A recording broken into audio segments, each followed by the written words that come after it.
Okay, I think maybe we'll go ahead and get started, and then I know our moderators will go ahead and add in any other guests that we have. Thanks for joining us for a little virtual visit this morning. My name is Marty Cooper, and I am with Donate Life Indiana. And we're here this morning just to share a little bit of information with you about how through medical science, there are all kinds of people whose lives are saved every year or lead a better quality of life. I have a couple of my coworkers and friends here with me today. We have Andy, and she's going to kind of watch the chat box for us if there are any questions that anyone has as we're going through things. And then we also have Brooke joining us as well. And Brooke is going to share a little bit of her transplant journey with us for any of you that have never had a chance to meet or talk with someone who has had a transplant before. So we'll go ahead and get started with our little presentation here. One of the first things we wanted to let people know, and our organization, our mission is to educate people throughout Indiana about how donation and transplant works and answer their questions and share important facts with them and let them know how important it is to think about that very special topic and have a chat with your parents, and then we let people know how to register if they want to. Another thing we think is really important is to let people know how great the need is. This is a really great picture the Colts gave us of Lucas Oil Stadium. Right now in the United States, there are about 110,000 people on the waiting list for some type of a life-saving organ transplant. That's a really big number. So to be able to wrap your head around that, we have this picture we use here. And if we brought all of the men, women, and children from all over the country that are on that waiting list to Indianapolis and took them to Lucas Oil, they would fill every seat in that stadium, not once, but almost 2 times. So that's quite a few people waiting for a transplant. And what does it actually feel like to wait for a transplant? I'm going to go ahead and show you a little activity that you can do. I know in the instructions for this session, it said to bring along a drinking straw with you, which is kind of a strange request. But I wanted to show you what you could do to get an idea of what it might be like to be waiting for a lung transplant, which happens to be the organ we're featuring in this session. So if you have just a regular fast food drinking straw somewhere around your house, you can take that and just pinch it so that it's almost closed all the way. Hold your nose so that you can't cheat and breathe through your nose, and then try breathing in and out through that straw. About 10 times, just to give you some kind of an idea of what it would be like to be waiting for a transplant. So if you have one handy, you can try that. And if you don't, you can try that a little bit later there at home. The next thing we're going to talk about is the number of people that one donor hero can actually help. As a registered donor, there's a chance that at some point at the end of my life, I could provide healing for up to 83 people, which is a lot of people. The first thing we're going to talk about, what people are most familiar with, is organ donation. So I'm going to give you just a couple seconds to look. We have lots of different organs on there. And just as you look at those, think about the different ones that you've read stories about or might even know someone who has received some type of an organ transplant. And then we'll go through those and see if you have any of those right. If you would like to, you're welcome. Andy's kind of monitoring our chat box for us. So if you know some for sure, you can go ahead and show off and type those in there for us. Or if you'd rather just unmute, you can name some of those for us too. We'll go ahead and get started going through those. See if these are ones you had thought of. And there are some that come in pairs to come up with the 8. So obviously we have the lungs, and we have 2 of those, and that's what we're featuring today. So I could possibly at the end of my life, if I am able to donate my organs, I could help 2 different people by providing 1 lung for each patient. Also the liver, it can be donated, and that's also a type of living donation that we can actually do during our lifetime as well. Then we have the heart. I bet a lot of people have read stories or maybe even met someone who has had a heart transplant. We have our 2 kidneys. And again, that's the most common type of living donation as well, because we can all get by fine with just 1 healthy functioning kidney. And then the intestine, the small intestine in particular, is the most commonly transplanted. And then the pancreas, if you know anyone who's a diabetic.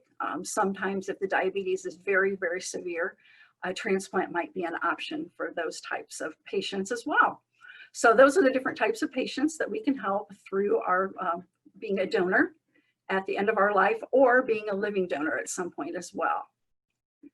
Gonna get my slide to change here. Okay, so the lungs is what we're featuring today. And I am actually going to unshare my screen here for a minute. And I'm going to switch over to a different camera. I have some actual pig lungs here that are intubated, so I can kind of show you some of the anatomy around the lungs, and then also show you what it looks like when we breathe. So there we go. Hopefully you should have the lungs on your screen now. It's going to take me just a second here to glove up, and then we'll show you some of the different organs or things that are in our chest area. Okay, so we've got the pig lungs here. I wanted to point out a couple of things first. Right here we have the trachea, otherwise known as our breathing tube, or what our air goes in and out of our lungs, which is what we need to survive. And it's very hard and has like little ridges in it. And if you want to take your finger and run it down like the front of your throat, you'll feel where your Adam's apple is, but you'll also feel some of those ridges of your trachea. And then right beside, almost attached to the trachea, is a very flexible tube that's smaller, and that is our food tube, or our esophagus. So that's where our food goes down. Now I actually have the pig lungs intubated with a tube so I can put some air in, and I'm going to do that in a second. The lungs, healthy lungs, feel very, very spongy. I think a good way, since we can't be together this year, for you to actually put on a glove and try them would be if you took like a baggie and filled it up with Jell-O and then squished that baggie. That's kind of what healthy lungs feel like. They're very squishy because of all of the millions of little air sacs called alveoli that fill up with air when we inhale to get that oxygen in our body, and then we exhale. Also, the heart is in place under here. Just like in a human body, that's why we use pig organs. On that side of our chest, the lung is a little smaller, one less lobe then to have room for the heart. And now it makes a funny noise when the air goes in and out, but I'm going to show you what it looks like when we breathe. So everybody take a deep breath in, inhale oxygen, exhale carbon dioxide. Inhale oxygen, exhale carbon dioxide. So that kind of gives you an idea. I'll do it one more time. There we go. So that's what our lungs look like. And those are some pretty healthy lungs there as well. Now I'm just going to unglove for a second, sanitize my hands. Everybody can say goodbye to the pig lungs. And we'll come back to me again. All right, there I am. Okay, I have just a couple of more things I wanted to talk to you about before I turn it over to our special guest. So I'm going to go back to our presentation. And there we go. So there's our lungs that we had to look at. I also wanted to take just a minute to let people know that to get up to that great number of people that we can help, there are also different tissue grafts that many of us will be able to donate at the end of our life to help other people out. That would include heart valves. If I can't donate my whole heart, the valves could be donated to help patients. That's a life-saving surgery. Little bone grafts or little skin grafts can be donated as well to help with the bone grafts, perhaps cancer patients that have to have a segment of bone removed. If you know anyone that's had spinal surgery, neck surgery, very likely they received a bone graft with that to make that pain healing surgery available to them. Little skin grafts can be donated to help burn victims or people having reconstructive surgery. Tendons and ligaments, if you know anyone that's had a sports injury and had to have surgery for that, they can get those grafts that they need from within that own patient's body. But if donated grafts are available, that usually makes their healing process go more quickly and have it be less painful as well. And then I also wanted to mention the corneas real quickly, because there's actually a cornea recipient in our family. What I would like to do is show you just real quickly here. I'm not gonna bother to change the screen again, but this is the model of an eye. So when I am hopefully a tissue donor at the end of my life, I will be able to donate just the cornea. It's not the whole eye, just the cornea that covers the front of the eye. And it needs to be clear so that light and images can pass through and we can see. If that cornea becomes clouded because of disease or injury, it can actually reach a point where someone's legally blind. So here's a little example for you. A famous person here This is a little bit about what it might look like if I was suffering from corneal blindness. And you can see if you can guess who it is. It is the rock. Yeah, so that gives you kind of an idea of what it would be like to suffer from corneal blindness. So those tissue grafts are very important in cornea transplants as well. So next we have our special guest coming up. And I would like to introduce Brooke Zander. And she's going to share a little bit about her transplant journey. I'm going to go ahead and stop sharing so we can see Brooke better while she's talking. And I'm going to turn it over to Brooke so she can share her story. And if you have any questions for her, as I mentioned, feel free to type those into the chat box, or we'll leave a little bit of time too if you'd like to unmute and ask some questions that way as well. So thanks so much for joining us this morning, Brooke. Hello. So just a quick background for me. I didn't get sick until I was 11, so it was not a genetic disease. And, you know, I was fine most of my childhood and things, and then things got worse as I got a little bit older. Eventually I started using oxygen, and it got to the point where I was using oxygen more and more. And it got to the point where I couldn't go up a flight of stairs. I couldn't do a load of laundry. And that was, you know, my breaking point where I told the doctors, I finally decided, you know, I think this is where we need to, you know, get me listed, and, you know, because I just couldn't go any further.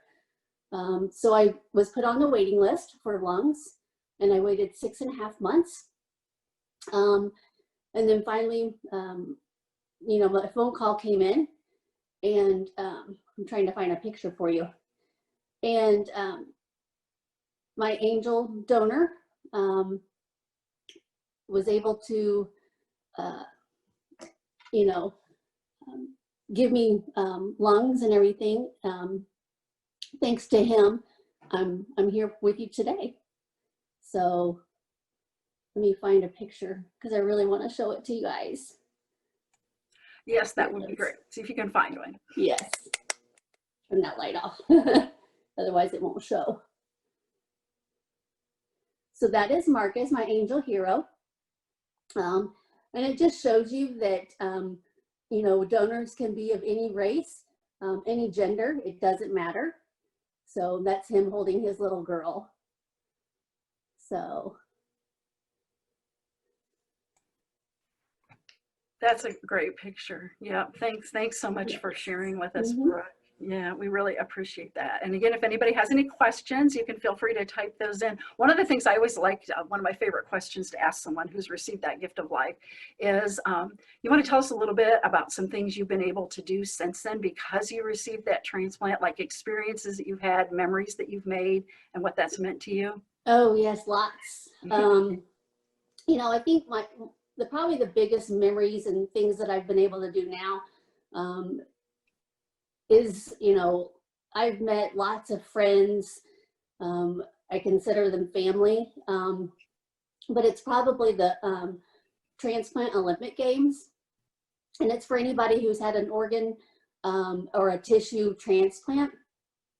And they're held in the US, or they're held, we do have World Games as well. But they're held every year. And they're basically like the Olympics. So you just get to compete against each other, but everybody comes together, and donor families come as well. So we get to hear their stories. They get to hear our stories. They get to see what their loved ones have given us, because we wouldn't be there without them. It's an amazing week for all of us. But I think that's probably the biggest memories that I'll take away from this. But yeah. That's neat. That's great. Well, thanks so much for sharing your story with us. And I'm sure you can hang out. We have a little bit of time left in our session. I have a couple of other things to cover. But if anyone comes up with any questions, either for Brooke or for Andy and me from our team, feel free to either ask to unmute yourself, or you can type something in. And I'm going to share just a couple of other little things with us here. Getting to share my screen again.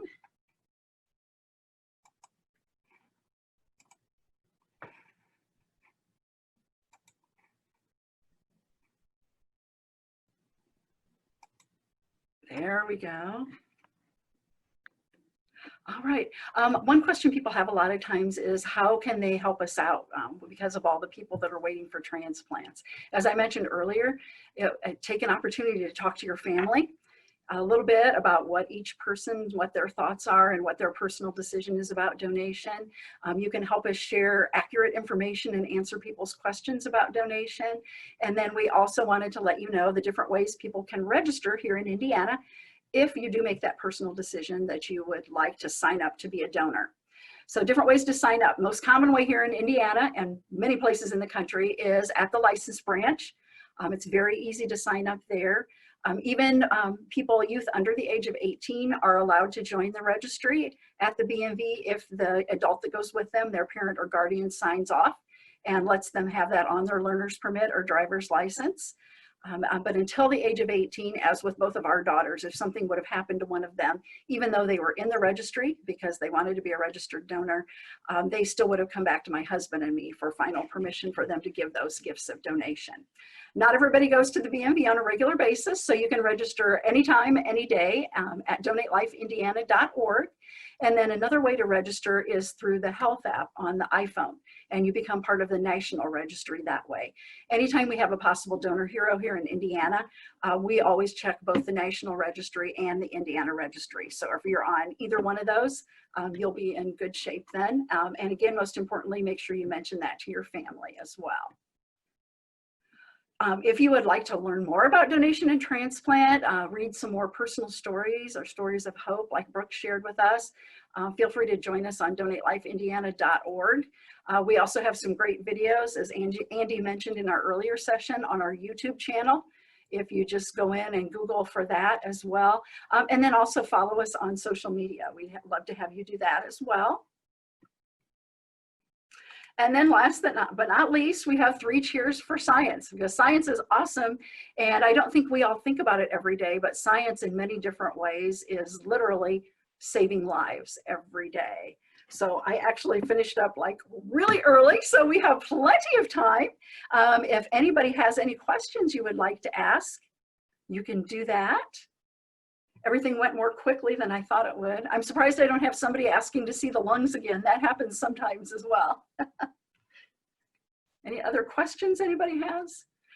And Brooke, I don't know, you might have mentioned and I might have missed it. How long were you on the waiting list for your lung transplant?